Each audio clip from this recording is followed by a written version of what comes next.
Welcome to Beyond Sunday, a podcast produced by Schweitzer Church. I'm your host, Jason Leininger, and in studio today we have Stephanie Taylor and Bill Blair. Welcome to you both. Thank you. Thanks for having us. And Stephanie and Bill are in studio because we're going to talk about the Neighborhood Garden, East Stanford Neighborhood Garden, that has been hosted for the last 9 years. So this will be the 10th year on the Schweitzer campus. And this year is moving from being on East Stanford Street to a new site that has been purchased and is under development right now on Oak Grove. So we're going to talk about that. Bill, you have been kind of the farmer in charge for the last several years. Yeah. Tell us about what it means to move a garden from one site to another site. What are some of those things that are involved in that process? Well, it seems like something that ought to be really simple. Is you just go dig a hole and throw some seeds in it in a new location. But when you're doing vegetable production, you need a higher quality soil than what you would do to grow fescue or Bermuda grass or something along that line. We want a higher quality soil. We need less weed competition. So we've got to get rid of weeds. We got to boost the level of the soil fertility and the drainage. All of those things have to be factored in. We had at the old garden, we had a lot of infrastructure there that we're not going to be moving or establishing at the new garden because part of that garden was a market garden, and that was under Springfield Community Gardens venue. Yeah. And they brought in a lot of hoop houses and greenhouses, and we're not going that route this time. And my understanding is that we're just going to go basically with a community garden. There will be some market garden aspect to it that I will manage, but we're not going to go to the detail. We're going to go to a 10-month garden instead of a 12, and so we're not going to have the hoop houses, the greenhouses, and things like that. We're going more to a summer garden, and hopefully we, by cutting down on the 12-month aspect of the garden and the infrastructure required, we'll be able to where we could do some classes, some demonstration projects, and things like that.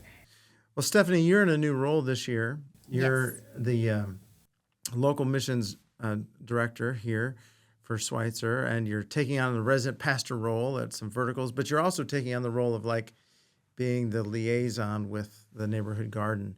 Yes. And so as you think about that role, what are some things that you're looking forward to as the garden moves from where it's at right now into the new space? One of the things I'm looking forward to is reconnecting with the Oak Grove neighborhood and getting to know the people who live in the neighborhood. And hopefully, I know that our garden moving was a concern for them because they did not know where they were going to be able to plant things, if they couldn't plant them in their backyard. But after learning that we were not just taking the garden away, but in fact moving it, that kind of took some weights off the shoulders of the people who are trying to figure out where to put a garden, because now they don't have to figure that out, and they're thrilled to know that we are going to have a garden. So today is the 2nd of April when we're recording. So let's talk a few details just for a moment. So when do you anticipate the garden will be open and ready for people to plant within it? Our hope is May 1st. It's going to be within the next 2 weeks. The garden currently is going to be fixed. There was a drainage issue there right now to where it floods, and so that's going to be fixed. And then everything moved from our current garden to the new location will be set up. And so there's going to be a working party probably between mid-April to early May to hopefully get this garden up and running by May 1st. So if people would like a plot in the garden, what would they do to go about getting one? They can call the office. They can stop in during office hours. And the telephone for the church office is 881-6800. Yes. Or they could email me at staylor@schweitzer.church. Okay, great. And if people want to volunteer in a workday, how are they going to know about that? Just keep an eye out on social media or the e-newsletter. Something will be posted on both, if not one of those places. Okay, great. And Sheila and I will be working together on those to coordinate them so that we'll all be there. Yeah. And I'm very pleased with her as a partner on this thing too. Thanks, Because Bill. she's got an ag background that fits right in. She's a good old country girl, and I like them old girls. Thank you, Bill. Bill and Stephanie, thank you both for coming in today.